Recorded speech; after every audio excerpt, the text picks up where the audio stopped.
सुनने में अच्छा लगता है तब आप झारखंड को नहीं जानते हैं। एग्रेशन मतलब यही है, कठोर डिसीजन, त्वरित कार्रवाई। आज कार्रवाई किस पे होती है? एक ठेला पे काम करने वाला है, तुरंत कार्रवाई होगी। एक मजदूर है, पुलिस तुरंत कार्रवाई करेगी। आपकी कार्रवाई उस समय काहे नहीं होती है? जब बड़े बड़े लोग आपकी गिरफ्त में आते हैं, बड़ी बड़ी मछलियां जाल में फंसती हैं, क्यों कार्रवाई नहीं होती? हम लोग आते हैं तो छोटा रहे या बड़ा रहे, जो गलत रहे उस पर कार्रवाई होगी। आज माननीय मंत्री दीदी बैठी हैं, आज माननीय मंत्री महोदय बैठे हैं, मंत्री तीन मंत्री बैठे हैं, आज प्रदेश अध्यक्ष महोदय बैठे हैं, सांसद महोदय बैठे हैं, झारखंड मुक्ति मोर्चा के फिलहाल पालनहार है बैठे, आज विधायक मैडम बैठी है, यहां भी एक विधायक बैठे हैं, यहां भी एक विधायक बैठे हैं। ये लोग तय करें कि इस प्रकार का जुल्म, शोषण, अत्याचार एक आम व्यक्ति पे, यानी जो लोग हाशिए पर हैं, जो लोग निम्न स्तर पे हैं, उनके साथ अन्याय नहीं होगा। जयराम महतो प्रेम की कविताएं लिखेगा, इनकलाब की बातें नहीं करेगा। एग्रेशन का मतलब है कठोर डिसीजन। एग्रेशन का मतलब है कोई दबाव नहीं। एग्रेशन का मतलब है कॉर्पोरेट से कोई भय नहीं। एग्रेशन का मतलब है अमीरों के चंदे से पल्ला नहीं। एग्रेशन का मतलब होता है निडर होकर, निष्पक्ष होकर झारखंड के मुद्दों पे बात करना, झारखंड के मुद्दों के समाधान करने के लिए प्रयास करना। आंदोलन इस राज्य में रोज होता है। जयराम महतो क्यों? क्योंकि मैंने उन मुद्दों को टच किया, मैंने उस मुद्दों पे बात किया जो झारखंड की जरूरत थी, जिसपे झारखंड बात करना चाहता था। साफ शब्दों में झारखंड चाहता था कि बिल्ली के गर्दन में घंटी बांधी जाए, पर बांधेगा कौन? यार मैं आक्रामकता की बातें करता हूं, कारण कौन है? रेजिग्नेशन लेटर साइन कराया गया है, कौन देगा उत्तर? भारत देश में 4 स्तंभ है कहने को, न्यायपालिका, कार्यपालिका, विधायिका, पत्रकारिता, कौन रिस्पॉन्सिबल है? आज तक हम 2.5 सालों से भारत के इतिहास में झारखंड की मैं बात कर रहा हूं, बिना बुलाए किसी राजनीतिक दल के अखाड़े में ये भीड़ नहीं होती है। एक ढेला अगर चला हो तो बता दीजिए, भीड़ को नियंत्रण करने आता है। और ये शौक नहीं है, किसी का शौक नहीं है लड़ाई झगड़ा करना। हर कोई, अरे हम तो नहीं, एग्रेशन से अगर अच्छा काम हो रहा है, अगर एग्रेशन से किसी का भला हो रहा है तो एग्रेशन होना चाहिए। आखिर एग्रेशन शब्द बना ही क्यों है? नहीं, माफी की आवश्यकता नहीं है, नहीं माफी की आवश्यकता नहीं है। आपने हमें मंच पे मौका दिया, इसके लिए आपका साधुवाद, आपका धन्यवाद। लेकिन संजय जी, आपसे जब हम मिलेंगे राजेश ठाकुर जी की उम्र में, जब आपसे हम मिलेंगे दीपिका दीदी की उम्र में, तो शायद एग्रेशन कम होगा। आप एक 29 साल के युवा से मिल रहे हैं और एग्रेशन ना हो, यह उचित नहीं। सबसे पहले द फॉलोअप का बहुत बहुत धन्यवाद, आभार कि आज के इस कार्यक्रम में हमें जगह मिली है। जहां तक मेरे सपनों का झारखंड, तो मैं उन महापुरुषों से भिन्न नहीं हूं, चाहे वो बिरसा भगवान रहें, तिलका मांझी रहें, विनोद बिहारी महतो रहें या शहीद निर्मल महतो रहें। मैं उनसे भिन्न नहीं हूं। मैंने उन्हीं की परछाई को, उन्हीं के विचारों को आत्मसात करके राजनीति में कदम रखा है। तो मेरा मानना है कि झारखंड अलग राज्य की लड़ाई जिन मुद्दों के साथ लड़ी गई थी, वही मेरे मुद्दे होंगे। झारखंड अलग राज्य की लड़ाई में जो सोच के साथ इस राज्य को अलग किया गया था कि जब ये राज्य अलग होगा तो यहाँ के युवाओं के पास क्या अधिकार होगा, जब ये राज्य अलग होगा तो यहाँ के किसानों के पास क्या स्वतंत्रता होगी, मेरे मुद्दे वही होंगे। झारखंड जो हमारे झारखंड के नाम में ही छुपा है, झाड़ यानी जंगल, खंड यानी जमीन का एक भूभाग, और हमारी जो निरंतर लड़ाइयाँ रही हैं आदिकाल से, वो इसी विषय को लेकर रही हैं।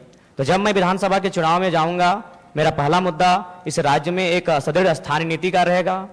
चूंकि मैं जिन क्षेत्रों से आता हूं वो कोयलांचल का क्षेत्र है। आज भी मैं जब कोयलांचल से होकर आया तो लोगों ने अपनी समस्याओं को, लगभग 15-20 आवेदन मेरे पास पड़े।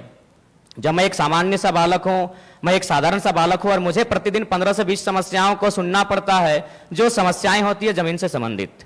इसलिए मेरा मानना है कि जमीन संबंधित जो कानून जो आज हमारे राज्य में है भी, CNT, SPT, लेकिन जो लोग सरकार में बैठे हैं उनके मैनिफेस्टो में शामिल होने के बाद भी प्रभावी रूप से लागू ना हो पाना, प्रभावी रूप से उन विषयों पर चर्चा नहीं कर पाना, उनको संरक्षण ना दे पाना, एक बहुत ही गंभीर विषय है। और मेरा मानना यही है, जो कि मैं किसान वर्ग से भी संबंध रखता हूं, एक किसान का बेटा हूं, तो मेरे हिसाब से जो जमीन संबंधित मुद्दे हैं वो मेरे प्राथमिक मुद्दे होंगे। उसके बाद आज छात्रों की समस्या देख सकते हैं। आज CGL के छात्र, JSSC CGL के छात्र आज धरने पर बैठे हैं। विगत जो पहला एग्जाम हुआ था उस एग्जाम में धांधली हुई, इस एग्जाम में धांधली का मामला सामने आ रहा है। तो निश्चय एक बेहतर नियोजन नीति हो और इस तरीके से एग्जाम को लिया जाए कि धांधली ना हो, गड़बड़ी ना हो, और महत्वपूर्ण सबसे कि अन्य राज्य से लोग जो हमारी हकमारी कर रहे हैं वो कम से कम रुके। उसके लिए मेरे पास मेरी योजना होगी कि हम लोग प्रखंड स्तरीय भाषा के आधार पर एग्जाम लेंगे, क्योंकि भारतीय संविधान आर्टिकल 1516 इस बात का उल्लेख करता है कि हम जात के आधार पर भेदभाव नहीं कर सकते हैं, हम धर्म के आधार पर भेदभाव नहीं कर सकते हैं, हम उद्गम स्थान के आधार पर भेदभाव नहीं कर सकते हैं, हम लिंग के आधार पर भेदभाव नहीं कर सकते हैं, लेकिन भाषा का कहीं जिक्र नहीं है। तो मेरा मानना है कि सरकार को इस विषय पर सोचना चाहिए। हम लोग अगर सरकार में आते तो इस विषय पर सोचेंगे कि जो प्रतियोगिता की परीक्षाएं होंगी वो हमारी भाषाओं में होंगी। फॉर एग्जाम्पल, जैसे मान के चलिए कोई हिंदी का पेपर आता है परीक्षा में, उसमें एक सवाल आता है कि आंख का तारा इसका मतलब क्या होता है, आग बबूला होना इसका मतलब क्या होता है। तो झारखंड के अभ्यर्थी के साथ साथ इस सवाल का उत्तर बिहार के अभ्यर्थी को भी मालूम है, इस सवाल का उत्तर उत्तर प्रदेश, मध्य प्रदेश, राजस्थान के अभ्यर्थी को भी मालूम है। लेकिन अगर हम अपनी भाषा को प्रमोट करेंगे, अपनी कल्चर को अगर प्रमोट करेंगे प्रतियोगिता परीक्षाओं में, और वहां सवाल ये रहेगा, मान के चलिए मैं धनबाद के तुपचाची ब्लॉक से आता हूं और वहां एक मुहावरा चलता है, पखड़ तर हाथ करे करे झांक, ना ये राजस्थान को समझ में आएगी, ना ये उत्तर प्रदेश को समझ में आएगी। इससे क्या होगा कि नियम भी बना रहेगा और हमारी जो नौकरियों में हकमारी हो रही है वो भी सुरक्षित रहेगा।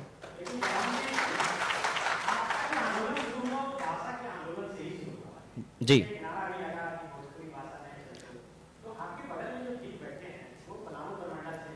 जी, आप मेरा पहला ही वीडियो सुनेंगे। मैं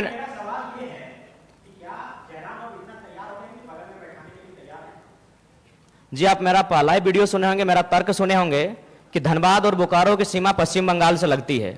यदि यहाँ के ब्लॉक में सटे हुए जो ब्लॉक हैं अगर उनमें कोई अन्य राज्य, तो मैंने कहा कि यहाँ के लोग बांग्ला बोलते हैं, नो डाउट, क्योंकि हमारा मानभूम का इतिहास रहा है। लेकिन आप बिहार की भाषाओं को उत्तर प्रदेश की भाषाओं धनबाद और बोकारो में लेके आएंगे तो डंके की चोट पर आज भी कह रहे हैं वो बोरो लैंग्वेज है। आप उनको अगर पलामू में लेके आएंगे तो मुझे आपत्ति नहीं है, आप उनको कोडरमा के कुछ प्रखंड में लेके आएंगे मुझे आपत्ति नहीं है। जो बिहार राज्य के सीमावर्ती क्षेत्र हैं, यदि आप वहां भोजपुरी मगही की बात करते हैं तो समझ में आता है, धनबाद और बोकारो में लेके आएंगे तो वो बोरो लैंग्वेज है। हमसे सवाल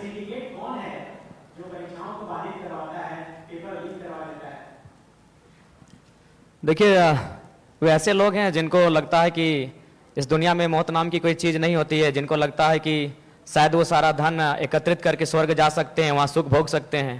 बिल्कुल ये बहुत गंभीर समस्या है और मुझे लगता है कि इसमें सरकार के लोग शामिल होंगे, विपक्ष के लोग शामिल होंगे। ये कोई नई बात नहीं है। अगर आदरणीय शिल्पी जी कह रही हैं कि अगर वो जनता जानती है तो जनता को मालूम है कि किस प्रकार से जेपीएससी की परीक्षा होती है।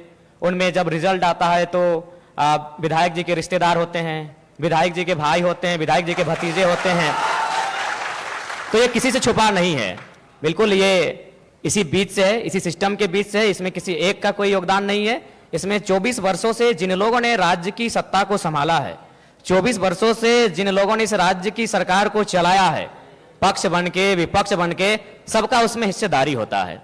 तो इसलिए जिस दिन वो इस बात को मानेंगे कि हमें एक समानतापूर्वक जीवन जीना है, हम लोग वास्तव में इंसान मनुष्य तभी हैं जब दूसरे की दर्द, दूसरे की तकलीफ और पीड़ा को देखकर हम भी पीड़ित होते हैं, तब शायद ये माहौल बदले। लेकिन फिलहाल ऐसे परिवेश में ये बुद्ध का देश भले है, लेकिन आज बुद्ध के विचार बिल्कुल विलुप्त हो चुके हैं। मुझे नहीं लगता है कि कोई शांति प्रिय तरीके से इस प्रकार के रास्तों से हटेगा। तो इसीलिए मेरा मानना है कि जो